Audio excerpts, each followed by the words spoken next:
What's going on, fellas? Fets here, and I have our first Armored Kill gameplay for you. Defensive game playing on the map Alborz Mountains. So this is a rush gameplay, and I mentioned defensive gameplay because up until this game I did not win on defense all night. So this was the first one, and I had to take drastic measures.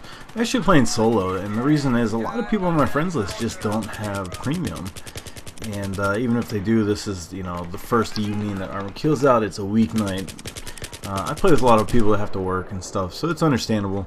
Krup's about to get on here as I do this commentary, and we're going to go wreck some face together. But for now, I wanted to take some time and throw this gameplay out at you, talk about what's going on, what I think of Armored Kill, and just show you some tactics on the map that finally went right.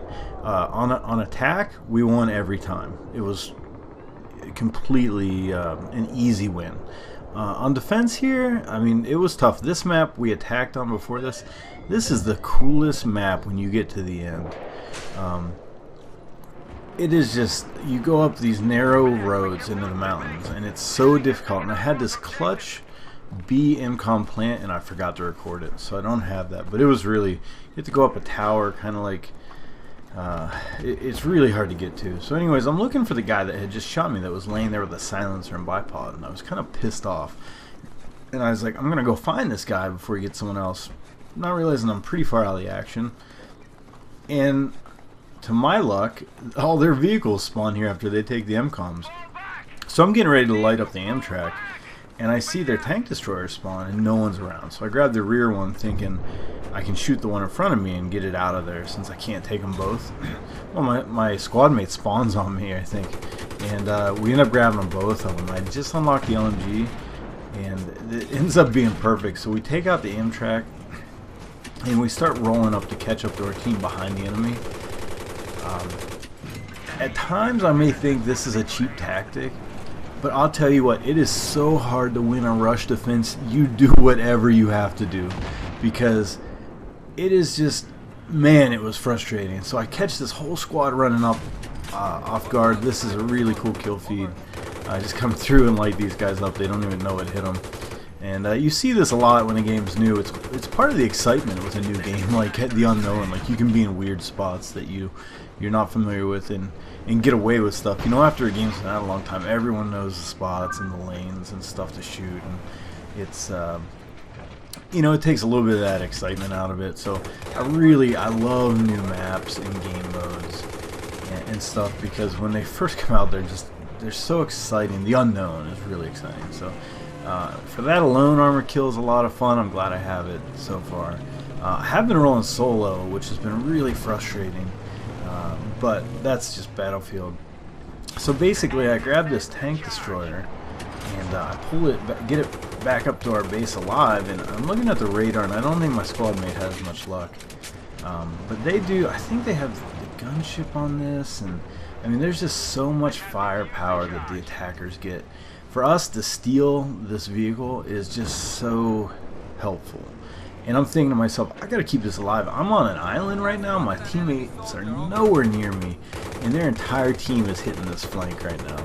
I'm watching guys go across the screen here, and luckily I step up to the plate and get some work done with it. You know, I could have choked, but I don't. So tank destroyers, what do I think of those? They're good. You know, the way I've seen them used effectively against me so far is in swarms. So it seems like whenever your team gets a tank destroyer, you get 2 or 3 of them. And when I get hit by 2 or 3 of them, it's really overwhelming. And I've seen a couple of really good attacking teams do that, where like, I'll go to hit the tank destroyer with an RPG, I'll flank it to shoot it in the side, and I get around it, and then all of a sudden there's like another tank destroyer coming up behind me and hitting me. And the same's happened when I have armor to oppose it with. I keep getting outnumbered by them. One-on-one, you know, it's like, it's tank versus APC.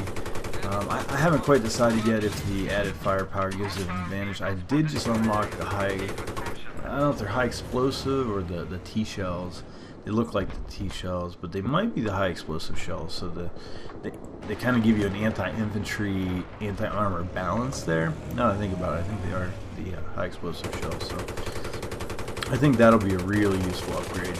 I have smoke now, I have that, and I think I'm running autoloader.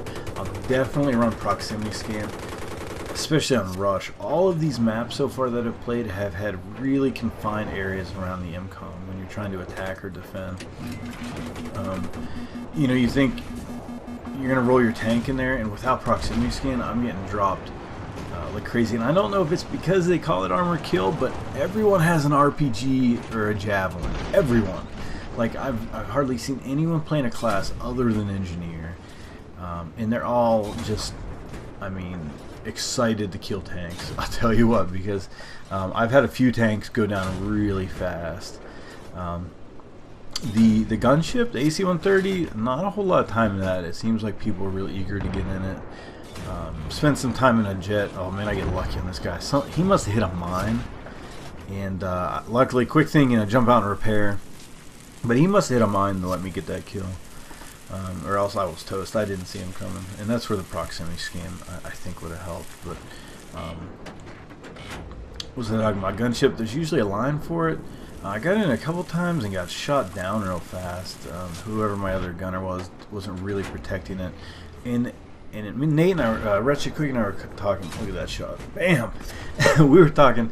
It seems you need a good jet pilot. They don't give you the AC-130 gunship without jets on each team.